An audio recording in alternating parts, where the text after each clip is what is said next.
먼저 부동산 중개법인에서는 이런 내용을 잘 다루지 않습니다. 주로 상업용 건물을 얼마에 사고 팔았는지 보여주며 투자자들이 나도 할 수 있겠다,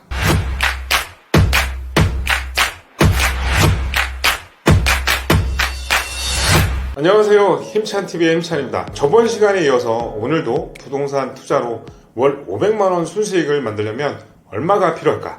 그 두 번째 시간인데요. 먼저 부동산 중개법인에서는 이런 내용을 잘 다루지 않습니다. 주로 상업용 건물을 얼마에 사고 팔았는지 보여주며 투자자들이 나도 할 수 있겠다 라는 마음을 먹게 하는 그런 마케팅 위주의 컨텐츠가 많죠. 물론 저도 그런 방송을 하긴 합니다.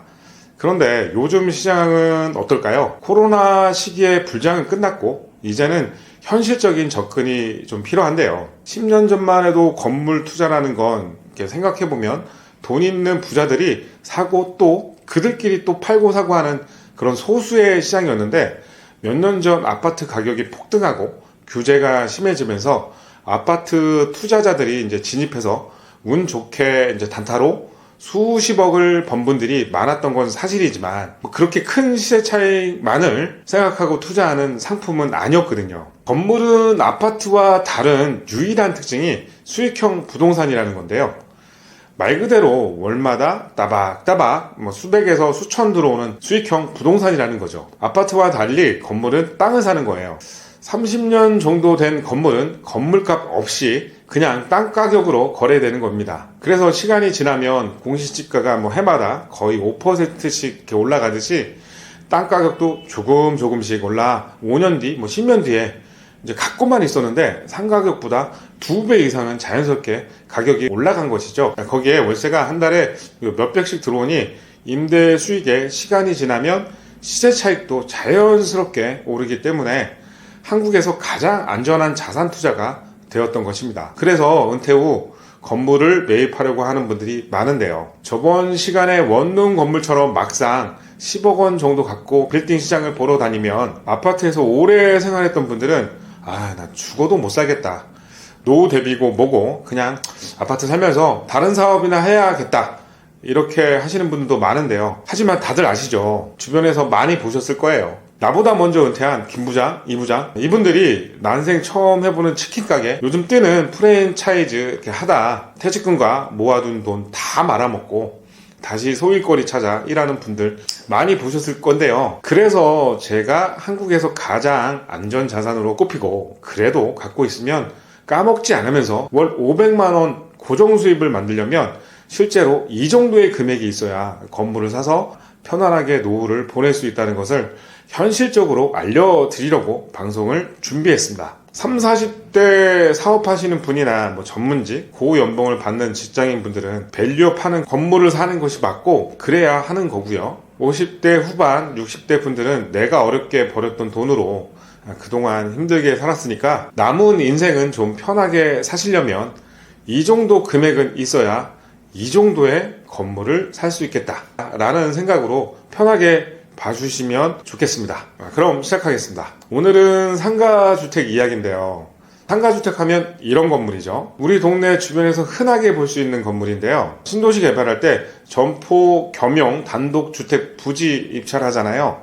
수도권 괜찮은 지역이라면 수백 수천 대 1의 경쟁률을 기록하곤 했는데 바로 그 점포 겸용 단독주택이 여기서 말하는 상가주택입니다. 서울의 경우 강남처럼 80년대 도시계획에 의해 설계된 지역에 있는 상가주택은 대지가 이제 50평이 넘고 70평까지 찾아볼 수 있지만 기타 지역에 있는 상가주택들은 대지 면적이 작습니다. 30평 안 되는 것부터 커봐야 50평 정도로 평균적으로 보면 40평 정도대라 할 수 있는데요. 수도권 택지 지구인 경우 1기 신도시는 60평에서 70평 정도고요.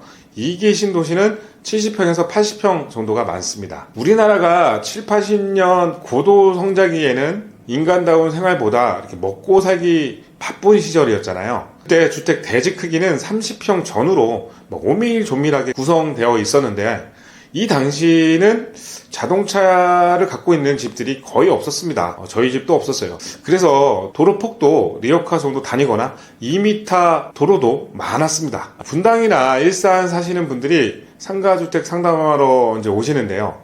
이분들은 상가주택 크기가 모두 자기네 동네 정도의 크기인 줄 알고 계십니다.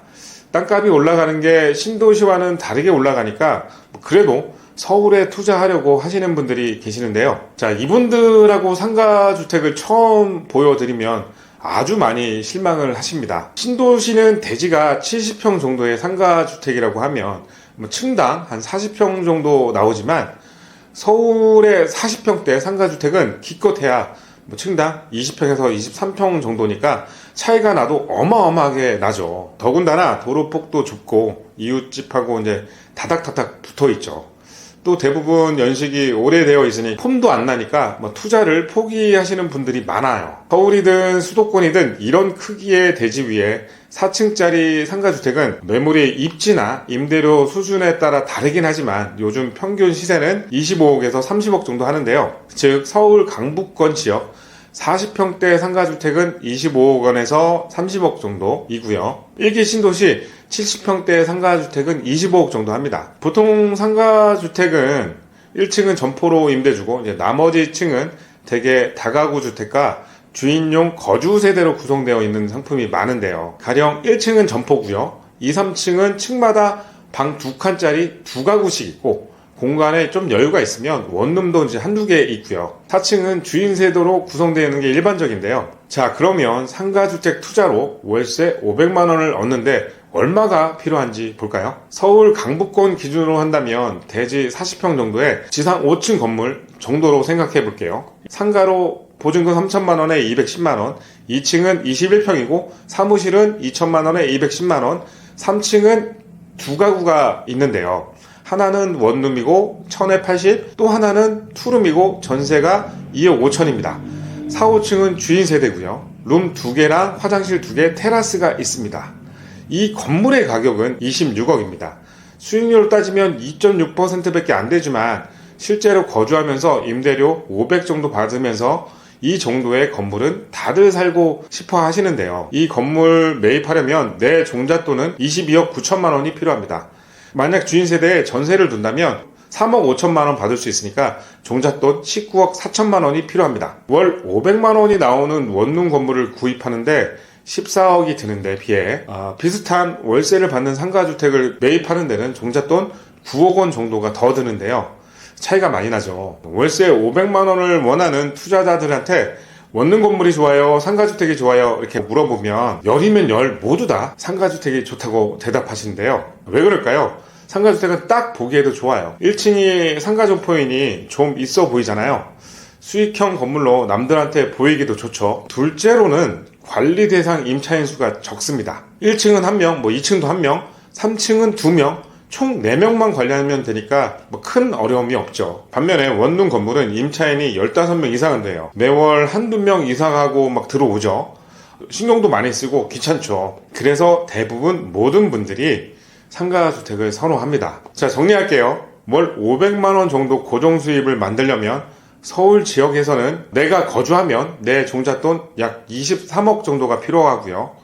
내가 거주 안 하면 19억 정도가 필요합니다. 이게 현실입니다. 물론 더 저렴한 건물도 있어요. 내가 어느 정도 거주할 정도로 좀 괜찮아 보이는 건물에서 살고 싶다고 하면 이 정도의 금액이 필요하다는 것을 오늘 아주 실질적으로 말씀드립니다. 있는 분들은 강남 아파트 하나 팔면 살 수 있는 금액이겠지만 대부분 분들은 그러지 못할 거예요. 오늘 방송은 현실적인 이야기로 여러분께 투자 기준을 드리고 싶었습니다. 30, 40대 분들이 보셨다면 느끼신 게 많을 텐데요. 화폐 가치가 하락하는 시기가 계속 될 테니 되도록 빨리 투자를 하시면 좋을 것 같습니다. 자, 오늘 방송은 여기까지 할 거고요. 다음 시간에 더 좋은 내용으로 찾아뵙도록 하겠습니다. 고맙습니다.